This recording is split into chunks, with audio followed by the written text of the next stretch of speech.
My house, my land, my motherland Bangladesh. আমি ওখানে নিয়ে গিয়ে ওখানে আমি রাজপ্রাসাদ তৈরি করব। এইখানে বঙ্গবন্ধুর এই যে একটা মিউজিয়াম ছিল, সে মিউজিয়াম এখন নিয়ে নর্থ বেঙ্গলে আমি নিজের করে তৈরি করব আমার নামে। এখান থেকে রথ নিয়ে গেলাম। এটা কার বাড়ি ছিল? এটা বঙ্গবন্ধুর বাড়ি ছিল, শেখ হাসিনার বাড়ি ছিল, আওয়ামী লীগের দোসরদের বাড়ি ছিল। সেটা এখন ধ্বংস করে দেওয়া হয়েছে। আমরা দিয়েছি, ছাত্র জনতা দিয়েছে, সাধারণ জনগণ দিয়েছে।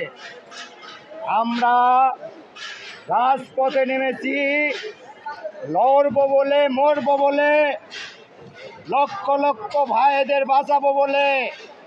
একটি ভাইকে আর বাংলার বুকে আমরা এক ফোঁটা রক্ত ঝরাতে দেব না। যদি কেউ আসে তাহলে তার বংশ নির্মূল করে দেওয়া হবে। কোনো স্বৈরাচারী থাকা যাবে না দেশে। রাতে ছাত্র জনতার উপস্থিতিতে ভেঙে ফেলা হয়েছে। এগুলা এগুলা কোথায় নিয়ে যাচ্ছেন?